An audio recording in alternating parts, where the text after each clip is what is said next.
मेरी आवाज़ आ रही है आप सभी को? साथियों, सबसे पहले आप सभी को नमस्कार। मैं इंडियन ऑयल के प्रबंधन वर्ग का आभार व्यक्त करूंगा कि आप सभी ने इस छुट्टी के दिन में मुझे व्याख्यान हेतु आमंत्रित किया और मुझे जोड़ा है। इसलिए मैं इंडियन ऑयल की संपूर्ण टीम का आभार व्यक्त करूंगा।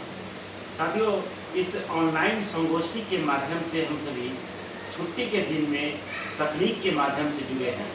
यह इस चीज़ का सबसे बड़ा गवाह है कि भाषा और तकनीक परस्पर आबद्ध हैं और तकनीक किसी भाषा की मोहताज नहीं है, तकनीक मोहताज है ज्ञान की। और हिंदी और तकनीक के सहारे यदि हम और आप बात कर रहे हैं तो यह भी स्पष्ट है कि तकनीक जो है किसी एक भाषा के लिए नहीं है, तकनीक हर भाषा पे स्वीकार है।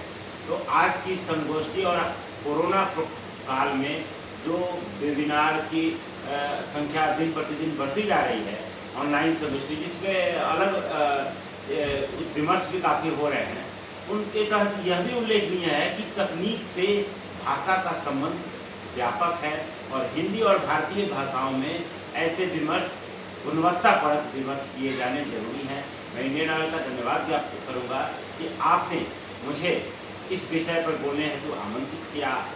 आज की इस संगोष्ठी का विषय है राजभाषा हिंदी का सरलीकरण, जिसमें पहले मैं अपनी बात करूंगा, उसके बाद नीति, जैसा कि आपके टीम ने मुझे पहले सूचित किया है कि हम लोग नीति नियम के बारे में भी साझा करेंगे। लेकिन जैसा कि मुझे विश्वास है कि आपके यहाँ सभी वरिष्ठ प्रबंधन के तकनीकी संपर्क के लोग हैं, उच्च स्तर के पदाधिकारी हैं, तो उन सभी को राजभाषा नीति नियम पता होगा। फिर भी मैं अंत में 10-15 स्लाइड के द्वारा राजभाषा नीति नियम के व्याख्यान करने का प्रयास करूँगा। और रश्मि जी, मैं इसको शेयर करूँगा आप लोगों से, स्क्रीन शेयर का ऑप्शन आप हमें दे दीजिए। तो सबसे पहले तो मैं बताऊँगा कि तकनीक जो है ज्ञान की मोहताज है और यह ज्ञान हमारी जनभाषा, संपर्क भाषा, व्यवहार की भाषा, आत्मीयता की भाषा, कार्य की भाषा, मनोबल की भाषा, मनोरंजन की भाषा, तकनीक की भाषा, मीडिया की भाषा, सिनेमा की भाषा, विदेश की भाषा, जनसंपर्क की भाषा, समुदाय की भाषा, जन समुदाय की भाषा, पारदर्शिता की भाषा हिंदी में सहजता से उपलब्ध है। हम हिंदी के द्वारा हर वो काम कर सकते हैं जो कि दुनिया की बाकी भाषाओं में उपलब्ध है।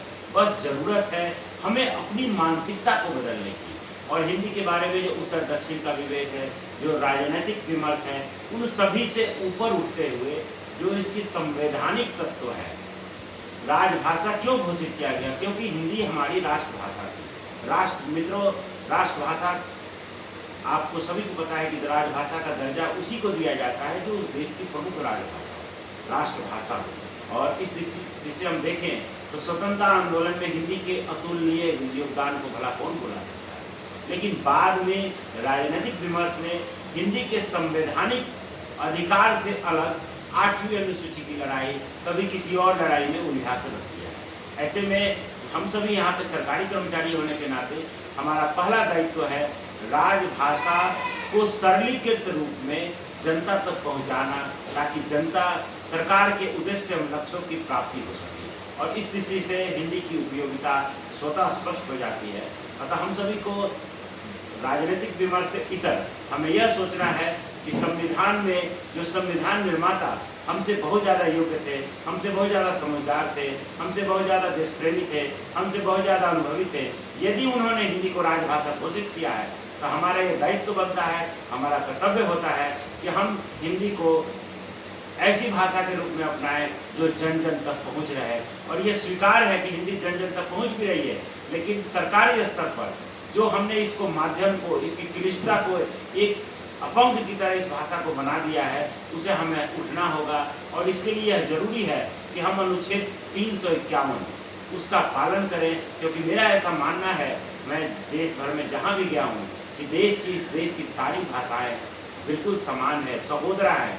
बस ज़रूरत है देवनागरी लिपि में और देश की सारी भाषाओं के शब्दों को अपनाकर हम एक ऐसी भाषा का निर्माण करें, हम एक ऐसी हिंदी का निर्माण करें जिससे हर भारतवासी को यह लगे कि यह हमारी अपनी भाषा है। और जब हम ऐसा करेंगे तो यह हिंदी लोक भाषाओं के नज़दीक होगी और उसे देश का हर भारतवासी उससे यह महसूस करेगा कि ये हमारी अपनी भाषा है, ये हमारी वही हिंदी है।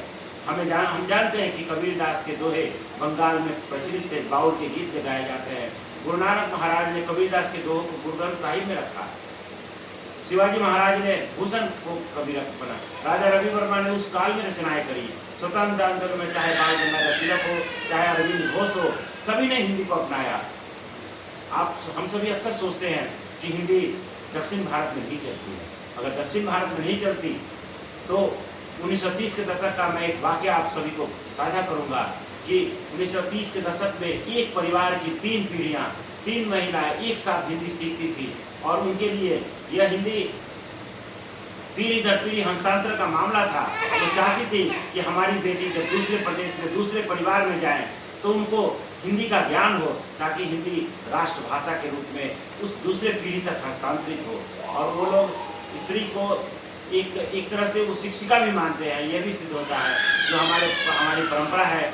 इससे यदि हम देखें तो दक्षिण में जो तमिल है उसको हम देख सकते हैं कि यहाँ तक कि जो उत्तर की हिंदी है कई मामलों में वो आर्येतर भाषा लगेगी और तमिल जो है वो आर्य भाषा लगेगी। मलयालम के साथ भी यही है। मैं इस प्रसंग में रामधारी सिंह दिनकर की एक उदाहरण साझा करना चाहूँगा, जिसमें उन्होंने संस्कृति के 4 अध्याय पुस्तक में उल्लेख किया है कि हिंदी और संस्कृत इस देश की 2 ऐसी भाषाएं हैं जिसके बारे में हर भारतीय यह दावा नहीं कर सकता है कि यह मेरी मातृभाषा है। हर भारतीय अपनी मातृभाषा दूसरी भाषाओं को बताएगा। हिंदी और संस्कृत सबकी है, सब इसे अपना हक समझते हैं। यह पूरे देश में सर्व प्रचलित है। पाली, प्राकृत, डिंगल, ब्रज से होकर हिंदी आज सब स्वीकार्य है। मैं अपनी बात इस संगोष्ठी में राजभाषा, सरलीकरण और हिंदी इन तीनों पक्षों पर रखूंगा। आप सभी से मैं साझा करूंगा। लक्ष्मी जी, मेरी आवाज़ आ रही है?